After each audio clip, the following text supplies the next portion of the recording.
Yo guys, how's it going? Today I'm going to bring you a complete list of the best shoes available for parkour in 2017. This is going to be a detailed guide with photos throughout, so that if you do need an upgrade this year, or you've got some leftover Christmas money, you know what's hot and what's not. So yeah, let's get right into this. I've got the full list right here, and we're going to start off with the Puma Future R698. These are one of the best parkour shoes that I've ever worn. I know they're highly regarded by many people in the community, but they are very hard to find now. There are some on eBay for smaller sizes, between around 3 and 7, and you can get some really expensive ones that are like the designer colours from Amazon, ranging from around 50 to 70 pounds. So if you've got the extra money, probably not worth it, because we've got more on this list. Next up is the Puma Tech Fit Racer, a variant of the previous shoe, the R698. Again, very well known in the community. They're lightweight, they've got great grip, they're flexible and supportive, but they're again very hard to find. I recommend that with these shoes you get a size above your standard shoe size, because I tried on a pair of my usual size and there was just no room for my toes. I know that friends of mine have also recommended to do the same thing. So if you do find a pair online, make sure you get the size above. Next we've got the Puma Faas 300, version 1 or version 2 if you can find them.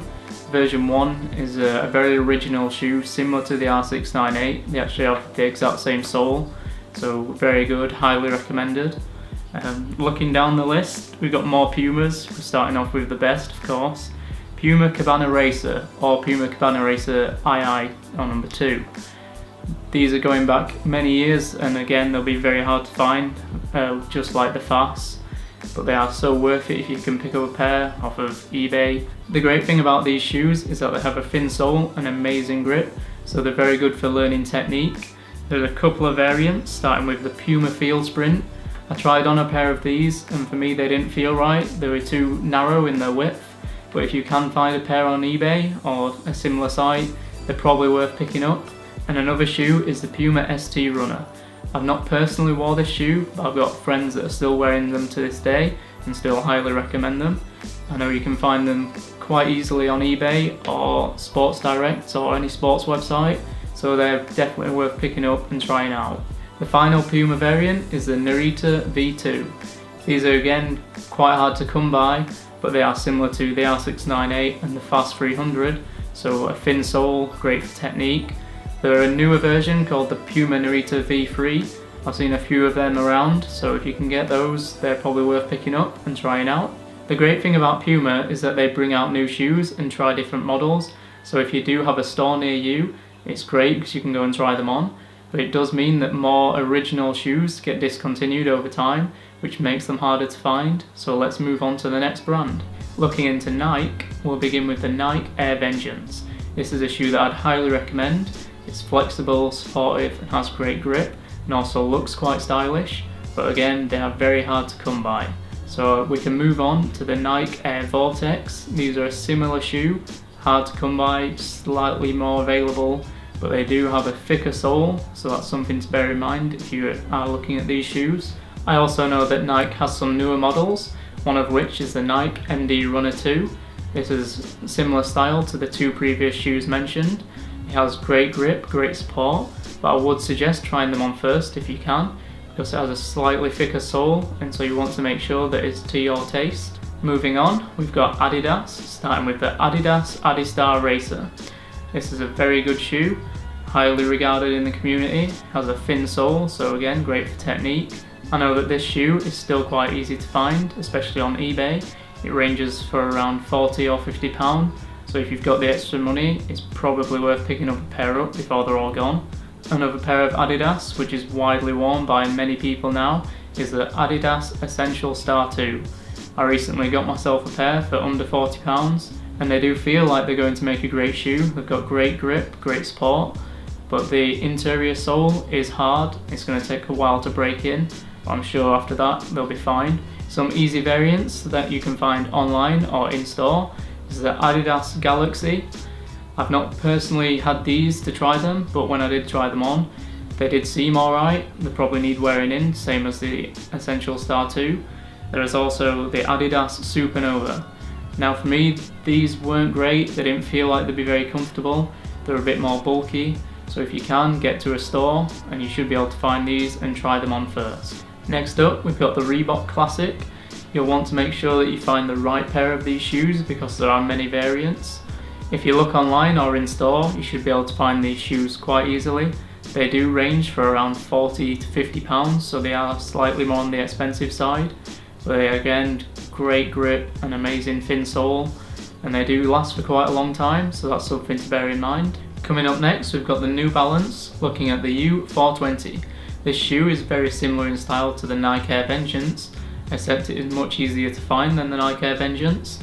I know I've got friends that are using them now and would highly recommend them. They do go on the high street and online stores for around £40 to £60, so they are a bit more expensive. Like most of these shoes, you can probably find them on eBay for a cheaper price. It just depends whether they've got your size or whether you think it's worth waiting. In the long run, you probably will save yourself some money. If you can't find a pair of the 420, then there is also a version called the 373. This looks like it has a slightly chunkier sole, so maybe try it on first to be sure, but it does look like it'd make a great shoe. Moving on, let's take a look at the Asics, starting with the Asics Onitsuka Ultimate Tiger 81. This is a great shoe and it is highly recommended for its thin sole, but if you're looking to take more impact, this is probably not the option for you. Instead, there is a newer version called the Mexico 66. The price does vary for this shoe, depending on whether you can find it on eBay or on an online store. But they are a fantastic shoe, definitely worth picking up. They have a pump style, so great for technique and absorbing more impacts than the Ultimate 81.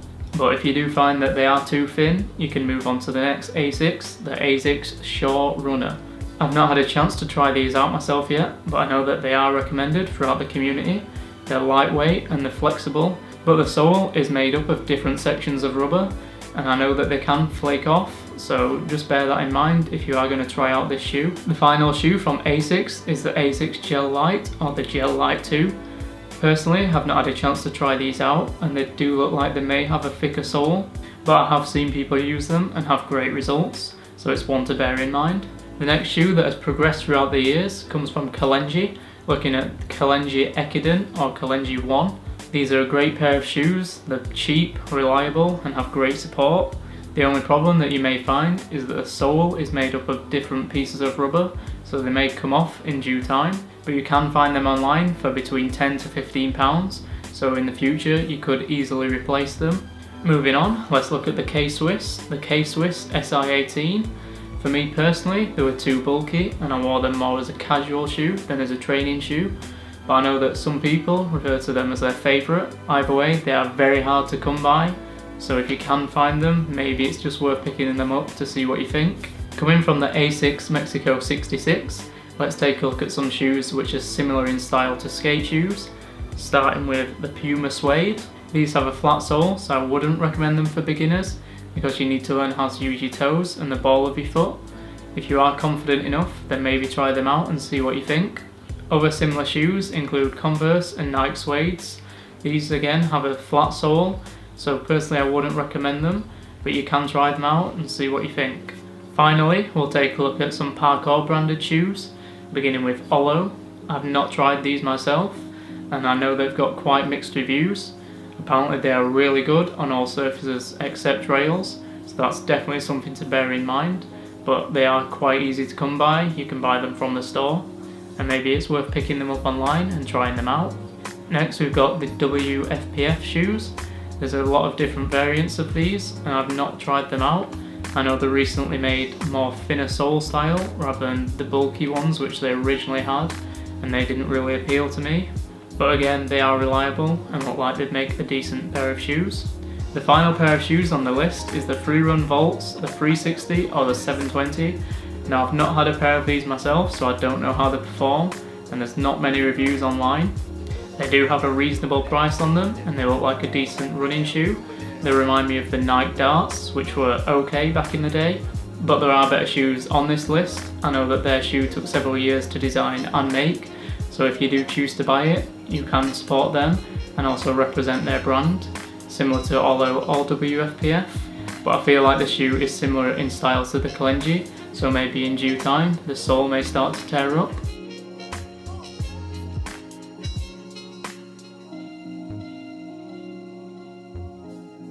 but really it's all a matter of preference. I hope that you found this video useful. Remember that you'll find all the links that you need in the description below. Remember to train hard, stay safe. Thanks for watching.